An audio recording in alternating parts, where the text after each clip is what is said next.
नमस्कार, आप देख रहे हैं न्यूज़ टॉप इंडिया और मैं हूं आपके साथ सीमा नामदेव। शुरुआत करते हैं आज की खास खबरों के साथ। बुंडू पुलिस जमीन दलालों के साथ मिलीभगत कर जमीन हड़पने का आरोप एक बार फिर पुलिस मुख्यालय डीजीपी के पास पहुंचा है। हालांकि ये नया मामला नहीं है, इससे पहले भी बुंडू पुलिस की शिकायत डीजीपी के पास कई बार पहुंच चुकी है। आरोप है कि इस बार कुछ जमीन दलालों से मिलकर शशांक शेखर नायक की जमीन को एक पक्ष को लाभ दिलाना चाहती है। 20 जनवरी को जमीन विवाद में हवाई फायरिंग की गई। फायरिंग के बाद स्थानीय पुलिस पहुंची और फिर शशांक शेखर नायक और उनके दामाद को बुंडू पुलिस थाना लेकर गई। दोनों की बेरहमी से पिटाई के बाद बॉन्ड भरवाकर छोड़ दिया गया। घटना की जानकारी लिखित रूप से शशांक शेखर नायक पुलिस को देना चाहता था, लेकिन पुलिस ने नहीं ली। शशांक शेखर ने शिकायत में लिखा है कि उनकी 7 एकड़ 57 डिसमिल खातियानी जमीन है। इतना ही नहीं, बेरहमी से पिटाई के बाद थाना से घर गए और घर में दर्द से करार रहे ससुर दामाद डॉक्टर के पास जाने से डर रहे थे ताकि पुलिस के डंडे नहीं पड़े।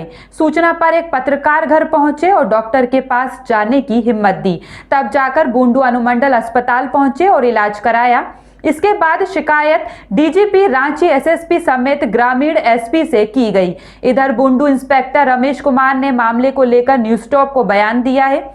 जमीन में फायरिंग से लेकर थाने में पिटाई की बात को झूठा बताया है। इतना ही नहीं, इंस्पेक्टर अब मामला सामने आने के बाद शिकायत लेने की भी बात कह रहे हैं। आरोप लग रहा है बुंडू पुलिस पर कि शशांक नाम करके जो व्यक्ति है उनके साथ बुंडू पुलिस मारपीट कर छोड़ दी है। नहीं, इस तरह की आरोप उनके द्वारा जो है गलत आरोप लगाया गया है। वास्तव में एक ज़मीन का विवाद है जो कि बुंडू मौजा में ही है और बुंडू में ओवरब्रिज है। ओवरब्रिज से करीब 500 मीटर उत्तर दिशा में वो ज़मीन है जो कि दोनों पक्षों के द्वारा वो ज़मीन के विवाद से संबंधित आवेदन थाना में दिया गया था।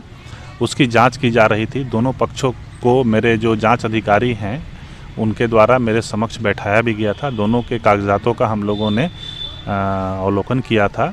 उसमें दोनों पक्षों का अपना अपना दावा है।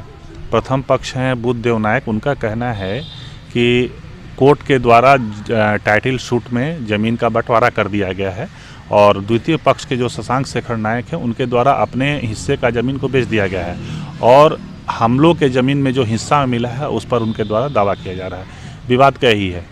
हमने उनको बताया कि भाई दोनों पक्ष जो है अभी उस ज़मीन पर कोई नहीं जाएंगे, हम लोग जांच कर लेते हैं, उसके बाद जो भी कानूनी कार्रवाई करना होगा वो हम लोग करेंगे या फिर आपस में यहाँ आप लोग बैठ करके उसका अगर शांतिपूर्वक समाधान निकाल लेते हैं तो आप लोग निकाल लीजिएगा। लेकिन अभी स्पॉट पर दोनों पक्ष में से कोई भी नहीं जाएगा, झगड़ा टंटा हो जाएगा। इसी बीच में 18 जनवरी को सीओ साहब के द्वारा उसकी ज़मीन की नापी के लिए भी अमीन को नियुक्त किया गया था। अमीन 18 तारीख को गए थे तो उनके द्वारा द्वितीय पक्ष के शशांक शेखर नायक को सूचना भी दिया गया था। प्रथम पक्ष के लोग वहां उपस्थित हुए थे लेकिन द्वितीय पक्ष के शशांक शेखर नायक वहां उपस्थित नहीं हुए थे। फ़ोन के द्वारा अमीन के द्वारा उनको सूचित भी किया गया लेकिन वो लोग उपस्थित नहीं हुए।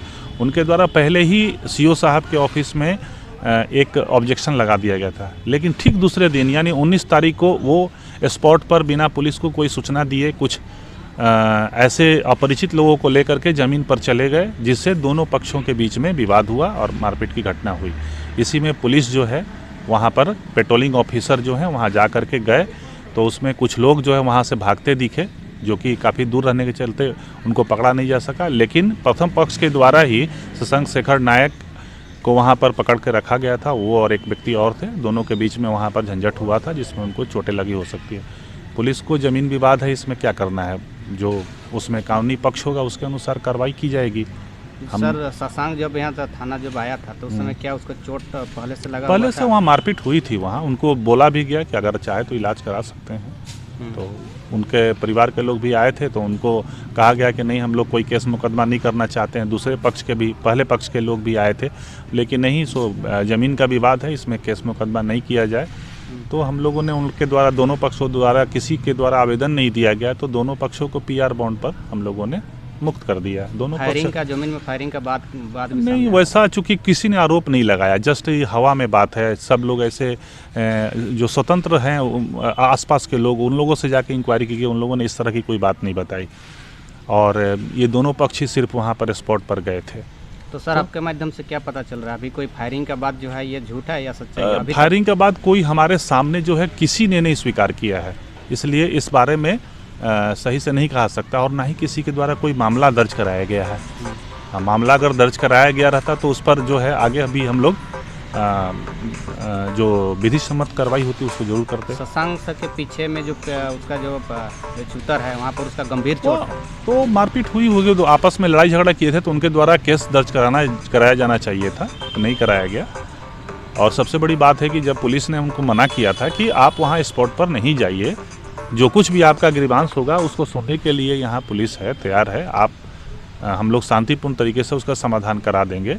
अगर नहीं होगा तो आप लोग न्यायालय की शरण ले सकते हैं। तो उनको कानून की बात माननी चाहिए थी, लेकिन उनके द्वारा अनजान लोगों को लेकर के वहाँ स्पॉट पर वो गए, जिसके चलते आरोप ये भी लगा रहे थे सर कि उन लोगों को जबरदस्ती बॉन्ड भी भरवा दिया गया है। जबरदस्ती किसी को बॉन्ड भरवाया जाता है, एक गलत बात है। गलत बात है। हाँ, बिल्कुल गलत है।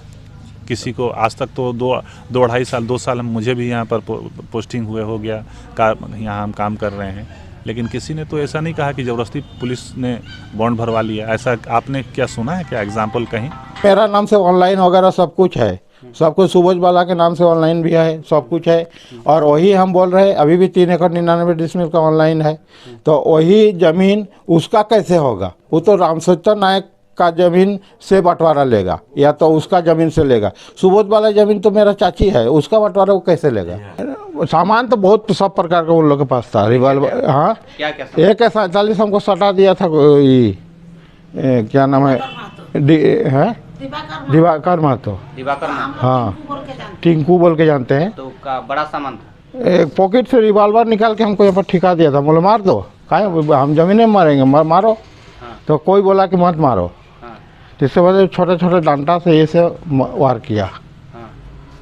बाद में मेरा दामाद को भी बहुत पीटा। लोग गोली वोली भी चलाया है कि कैसा? हाँ, आवाज़ तो हुआ था गोली का। कितना बार हुआ? 3 बार। 3 बार हुआ था। उस समय हम लोग को बैठा दिया था बीच खेत में, आड़ी में। तो हम लोग बैठे थे दोनों, और उसके बाद पुलिस आया, हम लोग को पकड़ के पुलिस ले लाया यहाँ पर थाना।